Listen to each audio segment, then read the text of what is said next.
Buenos días, nosotros somos el equipo 1 del segundo A, conformado por Dana Gamboa, Liliana Araujo, Montserrat Montero y su servidor Jesús Argáez. Hoy les vamos a hablar acerca de cómo a lo largo de la historia se han formado diversas constituciones que han servido para regular las acciones de las personas, estableciendo derechos humanos hacia aquellas y que se les respete. Primeramente, ¿cómo se da una constitución? Una constitución se da para regular las acciones de las personas que habitan dentro de la sociedad. A lo largo de la historia hemos visto guerras, discusiones entre naciones, y todo este tipo de conflictos ha llevado a que entre los mismos países, estados, formen alianzas y tratados, acuerdos que deben de respetarse, ¿no? Por lo mismo, cada nación ha buscado hacer su propia constitución basado en los derechos derechos fundamentales, la protección de los derechos fundamentales que a los seres humanos se les deben de respetar. En el caso de México contamos con 8 constituciones, de las cuales 2 no entraron en vigor. Sin embargo, igual les vamos a hablar de aquellas, pero sin embargo sirvieron para dar pie a las siguientes que se aproximaban basándose de aquellas. De estas 8 constituciones se han desprendido de aquellas reglamentos, leyes y todo lo necesario para que las personas puedan proteger sus derechos y también estén fundamentados en una carta magna, ¿no? Actualmente la que nos está rigiendo es la Constitución Política de los Estados Unidos Mexicanos de 1917. Sin embargo, antes de esa constitución, como he mencionado antes, hubo un proceso, hubieron varias constituciones. Sin embargo, hablaremos de lo que cada una trajo consigo, tanto sea bueno o malo, las ventajas, desventajas, todo ese tipo de cosas buenas que trajo.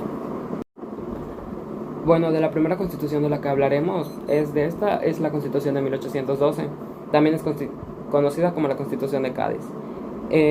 Fue promulgada el 19 de marzo de 1812. Por lo mismo, se festejaba a San José. Entonces la gente popularmente fue conocida esta constitución como la Pepa. En esta se buscaba la soberanía popular, así como la división de los poderes y del federalismo. Esta constaba de 10 títulos y de 384 artículos. Un dato interesante de esta constitución es que en esta se reconocían a los habitantes indígenas como ciudadanos españoles, aunque excluyó a la población que era afroamericana. Al ser el primer intento de constitución, este corpus legislativo se intentó que fuera la base de un estado con un gobierno monárquico constitucional, y es considerada como una legislación avanzada para los momentos en los que se encontraba, porque en esta se proclamaban los derechos individuales, así como la modernización de la economía y la libertad de imprenta. Pero esta constitución solo duró 2 años, hasta que se cambió por la Constitución de 1814, que es el decreto constitucional para la libertad de la América Mexicana, que es también conocida como la Constitución de Apatzingán. Esta fue redactada en México, fue la primera constitución redactada en México, porque como habíamos mencionado antes, la de 1812 no era una constitución hecha aquí en México, fue hecha en Cádiz, en España. Se promulgó por el Congreso de la Anáhuac el 22 de octubre de 1814. En esta constitución destacaba el reconocimiento de la religión. Es por eso que el catolicismo estuvo muy fuerte en esa época. Entonces también se introdujeron conceptos como la soberanía, la ciudadanía, igualdad de la ley, la protección de los pobres a través de la moderación. También era lo que se buscaba en esta constitución. En esta misma constitución se encuentran contenidas muchas de las ideas del generalismo de José María Morelos y Pavón, que estaba integrada en esta, pues se integraba por 242 artículos y se dividía en 2 partes. Se dividía en los principios o elementos constitucionales y en la forma de gobierno.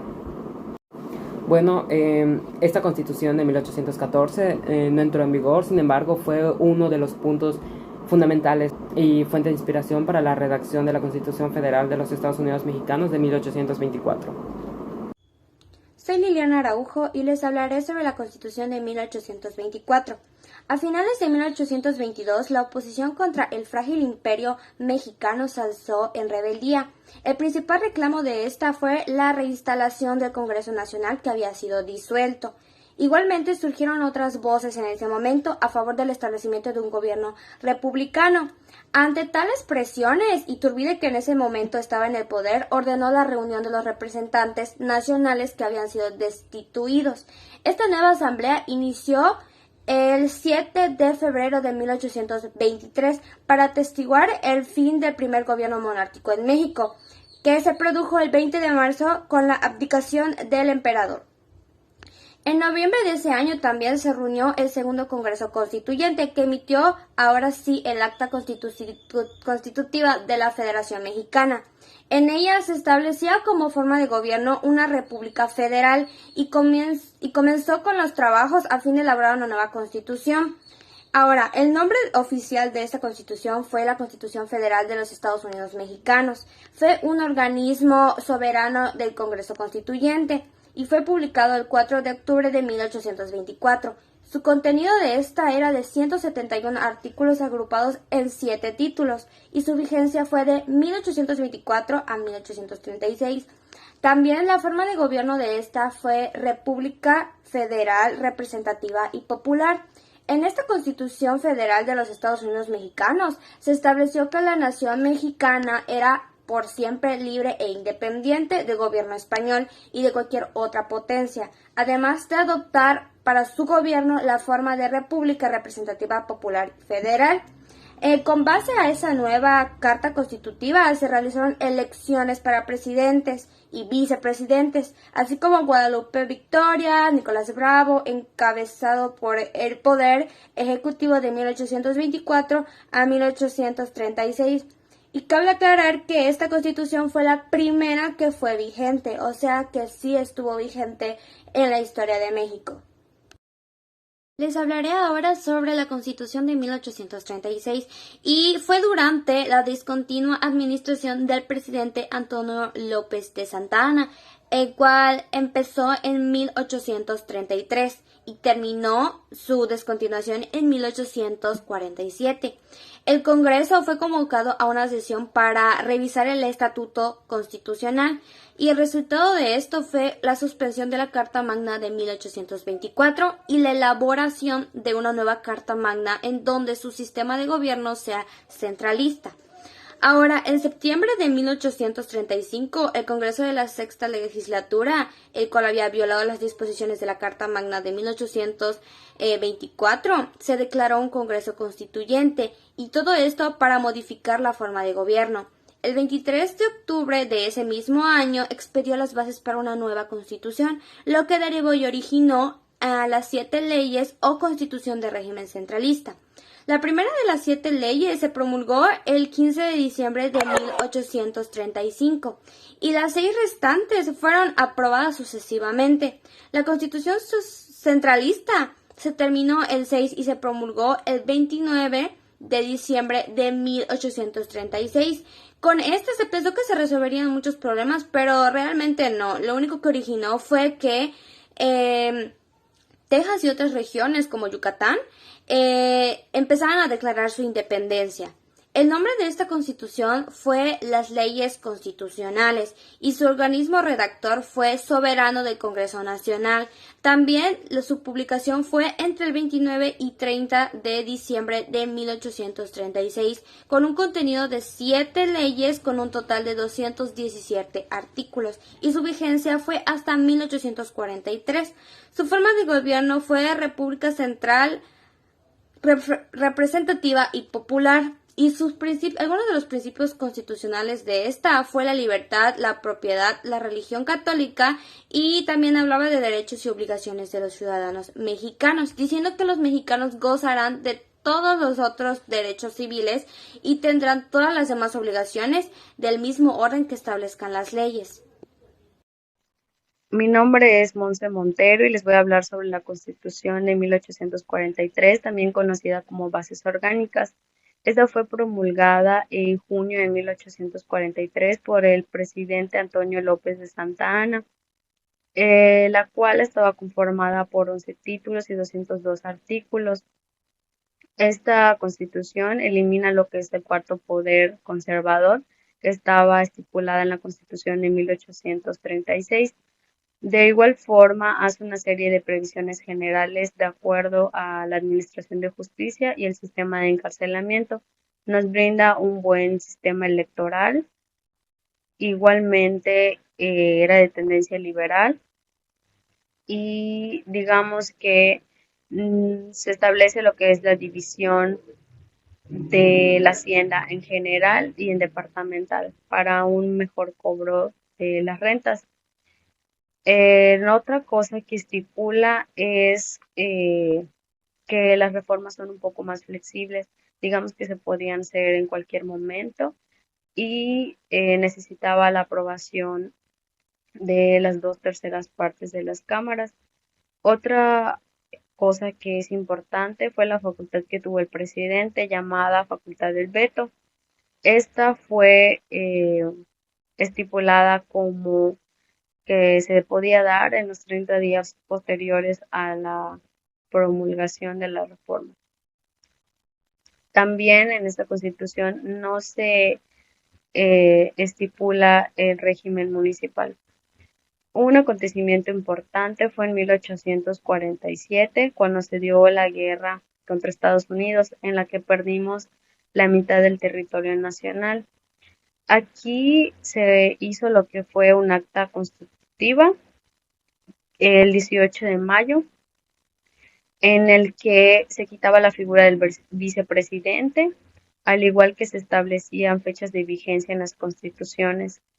Y por último fue estipulada como un régimen federal de la fecha que estamos para adelante. Eso fue lo más importante de esa época y se firmó con el presidente Antonio López de Santa Anna. Yo soy Dana Gamboa y les hablaré sobre la Constitución de 1857. La Constitución de 1857 o Constitución Federal de los Estados Unidos Mexicanos se promulga y entra en vigor el 5 de febrero de 1857. Esta constitución es tomada como la segunda constitución de México, es decir, como anteriormente ya vimos, hay una serie de constituciones anterior a esta, pero estas mismas no son consideradas constituciones ya que algunas no entran en vigor y no son tomadas como constituciones, pero son un gran paso fundamental para México para lograr la constitución que hoy en día tenemos. Pero nos enfocaremos ahorita en la Constitución de 1857.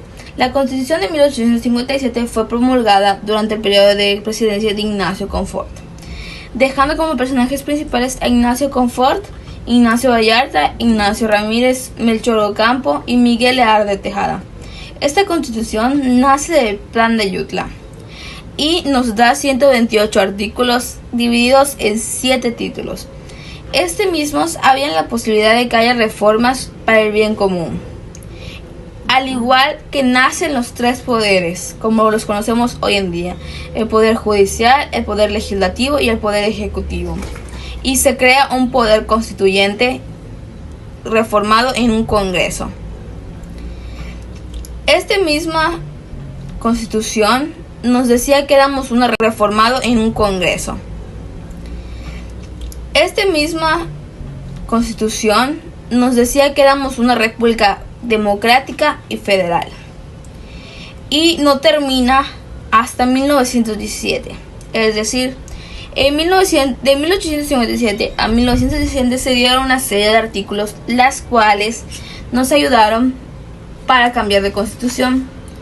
En 1910, Francisco I. Madero sube a la presidencia. Pero no es hasta 1913 que se da un golpe de estado en el cual fallece Francisco I. Madero. Mismo poder se llama la Decena Trágica. Este golpe de estado lo organiza Victoriano Huerta.